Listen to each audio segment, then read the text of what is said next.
Welcome back. In previous video, we have seen two algorithms categorically: priority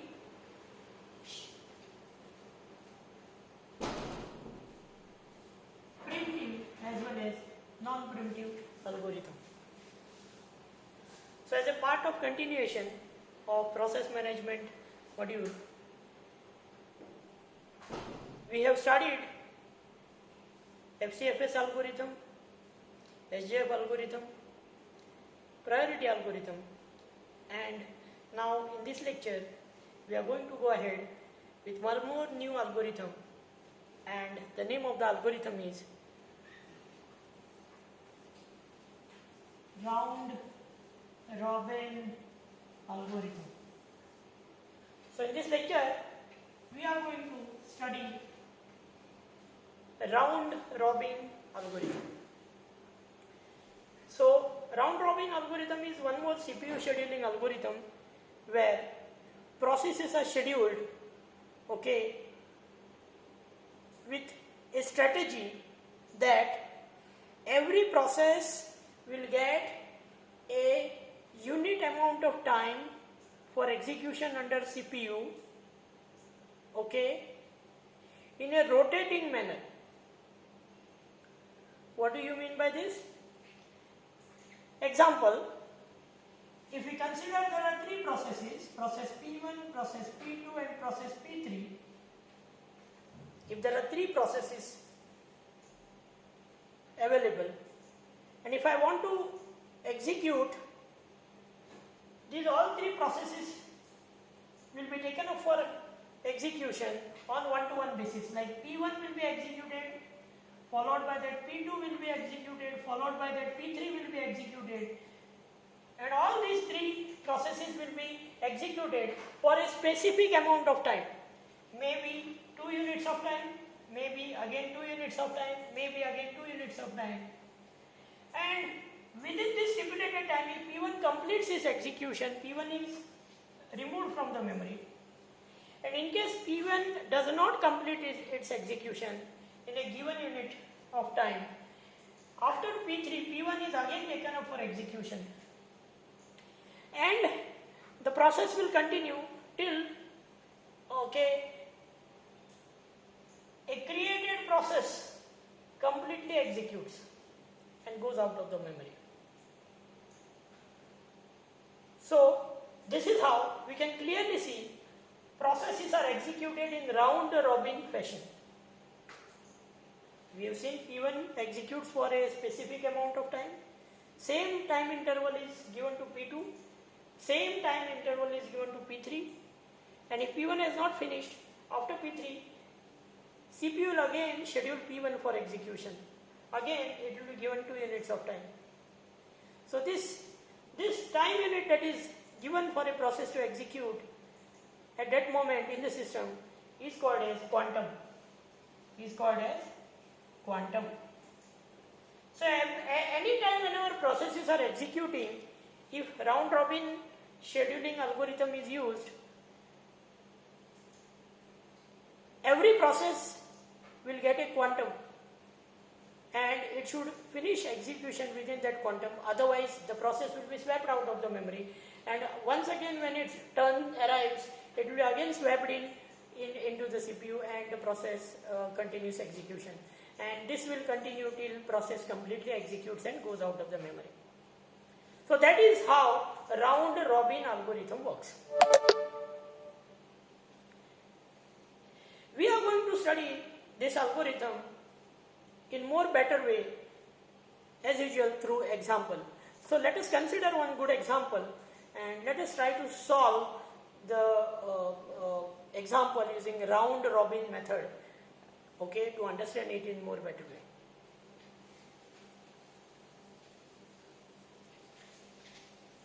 So we will consider a process table as usual, as we have seen in our previous video lectures, and let me draw the process table. So consider 4 processes: P1, P2, P3, P4, and every process will be given a burst. So the burst given is maybe 2 maybe 4, maybe 1, maybe, okay, let's consider 5 processes, 3 and 5. So there are 5 processes, and this is going to be the burst of every process. So there are 5 processes and every process has got a burst. And it will be deliberately told that the quantum available is equal to say 2. The quantum period is given. It is 2 units of time. So as usual, we have got a process, we have got a burst. What we are supposed to calculate? We are supposed to calculate as usual completion time, maybe turnaround time, maybe waiting time, and once we are done with this, we can say that we are done with solution part. So first thing, we have to compute a completion time, and as usual, to find out completion time, we have to draw a Gantt chart. So let's draw a Gantt chart.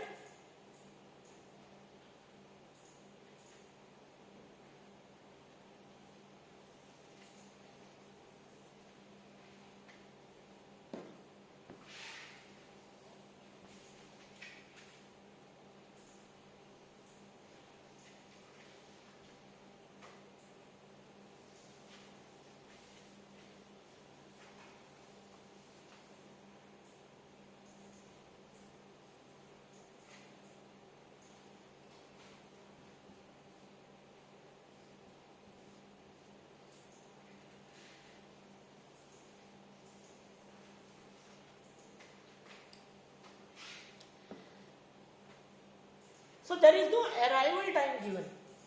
We can clearly see what data is available. Process and burst. There is no arrival time given here. So this is one method, Sometimes arrival time is not given. So given only burst, how to solve round robin. So this can be taken up as an example. So there is no arrival time available in this table. So as usual, we can consider the processes arrived as given in the list. And we will start. Remember the quantum is 2. So we can start with P1. Okay. We can start with P1. Then comes into picture P2. One thing you can note down here, the burst of P1 is 2. So once P1 executes for 2 units of time, P1 goes out of the memory. We are done with execution of P1. But so far as P2 is concerned, the burst is given is 2. So we can say 4 minus 2, remaining time is 2. So P2 has not completely executed. Then comes into picture P3.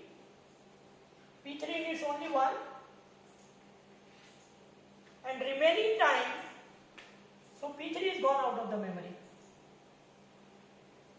Remaining time is taken by P4. So after 5th unit, P4 is coming into picture. Again P4 is taken up for execution. Minus 2. Again 1 unit of time is required. So 5 plus 2, 7. So again P5 is coming into picture. 9. 5 minus 2. So now I am done with P5. I have to go back again to P1, but P1 is executed. So I will come to P2. So P2 needs again 2 unit of time, 11. P2 is out of memory. So I go to P3. P3 is already executed. So I come back to P4. P4 needs 1 quantum. So 12. Okay. And then I'll execute P5. So P4 is gone out of the memory. So only one process remains P5. So process P5 will execute till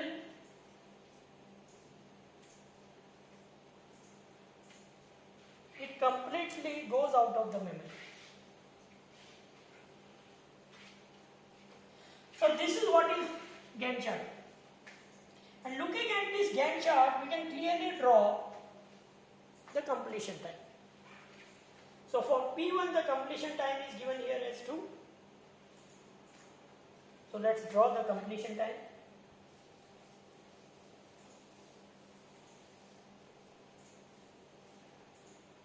It is going to be 2.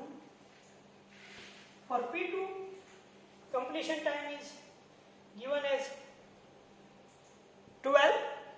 Okay. So when P2 has started, so P2 has finished at 11. So it is 11. Regarding P3 has finished at 5. Regarding P4 has finished at 7.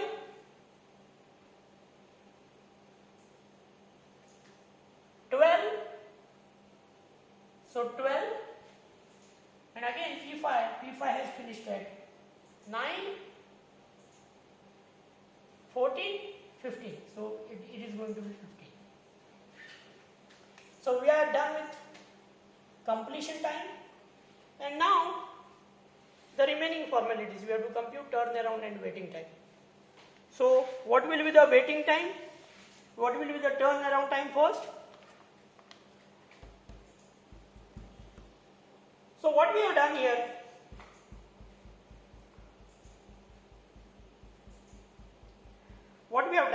actually, we have considered that all the processes are already arrived. There is no arrival time is given. So obviously, when we subtract 2 with 0, 11 with 0, 5 with 0, 12 with 0 and 15 with 0, we will get the same time as it is, right? So we can clearly draw the turnaround time as, okay,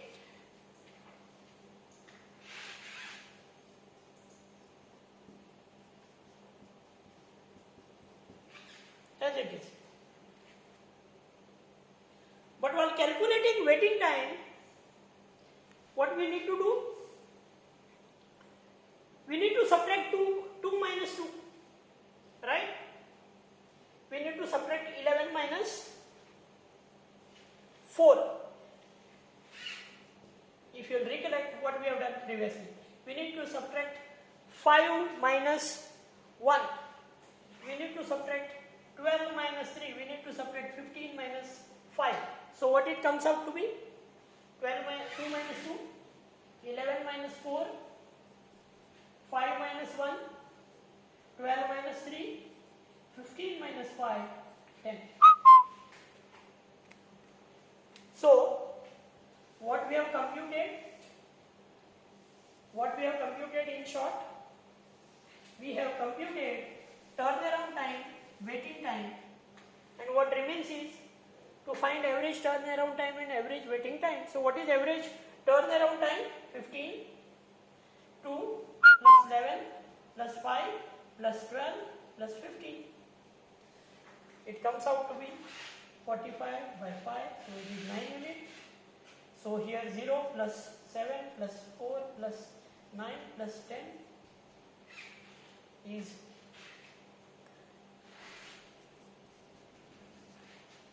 6 units of time.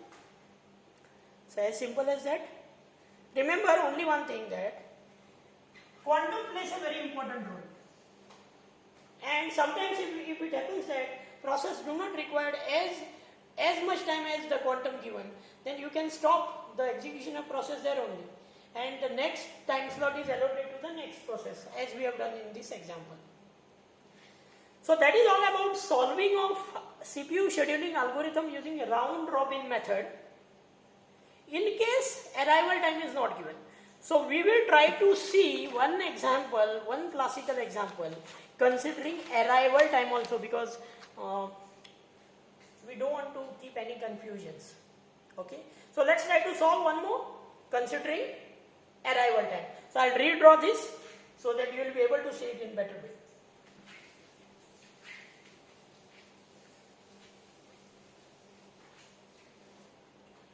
So the table goes this way.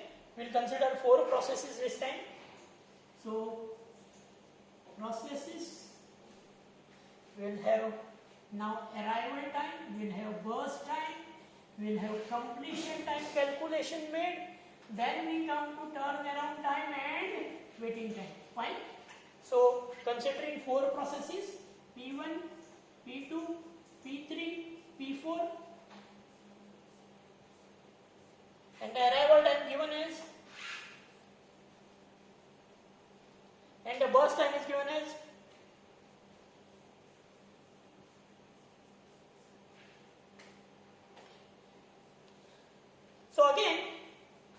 again the table is available. We have to find out completion time. We will go and draw. We'll go ahead and draw the Gantt chart. So let's draw the Gantt chart.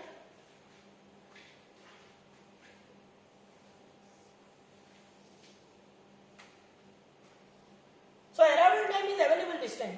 Arrival time is clearly available. So at 0th unit time, no other process was available. So there is no way I can select any other process. So we'll start with, as usual, P1. Let us consider a very important thing, that quantum is given as 2. So P1 is taken up for execution, but during first, second or first unit of time, process P2 arrives. What if process P2 arrives?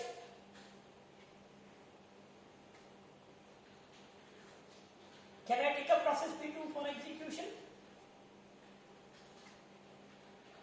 So, when process P2 arrives, I can clearly say that there are two processes in competition. Okay, but I have taken P1 for execution, right? P1 is already taken up for execution. So at first second P2 has arrived, means P2 is already taken up for execution. So now this becomes 3, now this becomes 2, then comes into picture process P3. So I take P3 for execution, P3 has finished. P3 is gone out of the memory since only, it requires only 2 quantum, 2 unit time, P3 is gone out of the memory. Now the P4 requires only 1 quantum, so again P4 is taken. Okay, can we take P4 for execution? Can we really take P4 for execution? See what is going on. You have to be very careful at this stage. Let me again go back and explain you the logic, what I am talking about. So when P1 is in picture, P1 is executed. I'll draw a time frame here, okay? Maybe you consider this as a ready queue. So P1 is already there, and by 2 unit of time, P2 has also arrived. It is a different case that P2 is not taken up for execution unless P1 completes 2 quantum. That is different case. But P2 is ready because P2 is arrived at first unit of time. So by the time I take P2 for execution, first P3 arrives.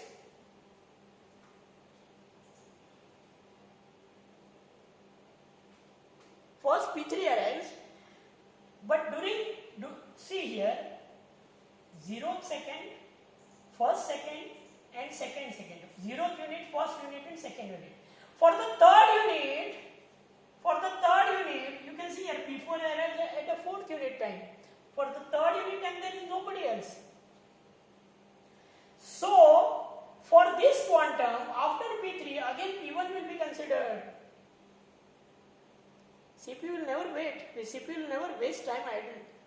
And then, since P4 has arrived, okay, I can go ahead and I can just say, okay, that I consider the next process in the quantum.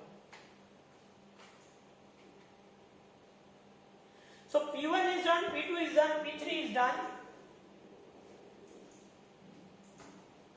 P3 is done.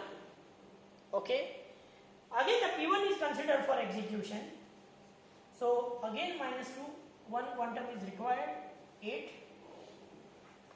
Now I will come with P4. P4 will require only 1 quantum. Okay. Now I will go to again P1. So P4 is out of memory now. P4 is out of memory. P3 is already out of memory. I will come to P1 again and P1 executes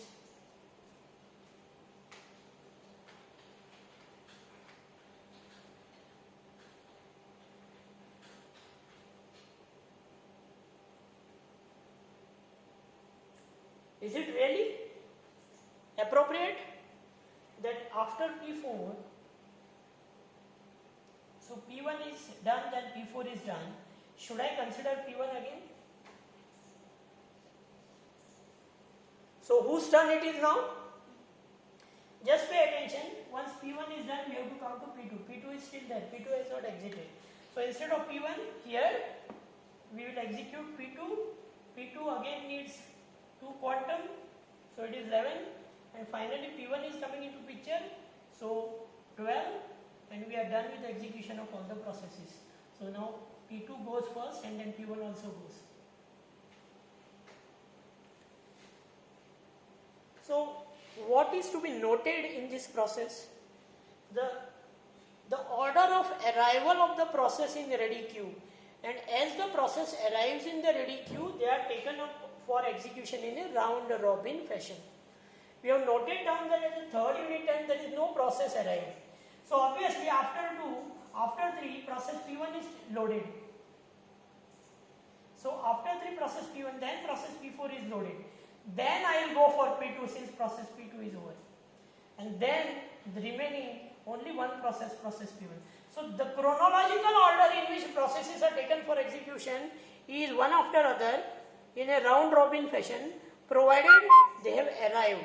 So whenever the arrival time is given, this is something that we have to take care of very categorically.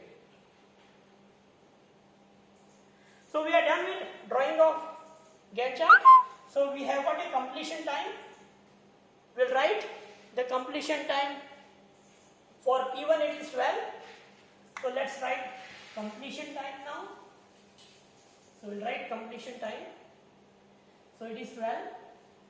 For P2 it is 11. For P3 it is 6. For P4 it is 9. And again the turnaround time, how to calculate turnaround time? So 12 minus 0, 11 minus 1, 6 minus 2 and 9 minus 4. Right? So 12 minus 0, 11 minus 1, 6 minus 2, 9 minus 4. So we got, and now finally waiting time can be calculated very easily.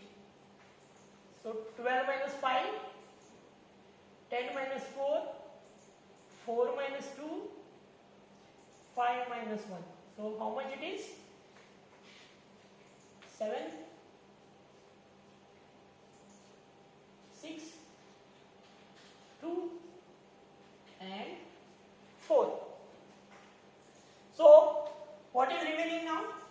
Just calculation of average turnaround and average waiting time. So average turnaround time 12 plus 10 plus 4 plus 5 divided by 4. How much it comes out to be?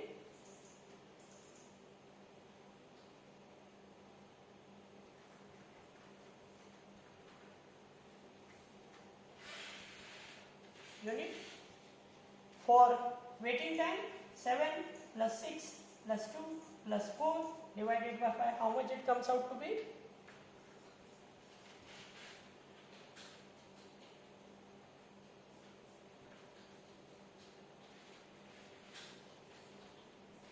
Approximately. That is all about a round robin algorithm considering arrival time. So as a part of CPU scheduling algorithm study, we have seen FCFS, first come first serve algorithm. We have seen SJF or SRTF we call it. So we have seen SJF preemptive, non-preemptive. We have also seen priority algorithm with preemption and without preemption.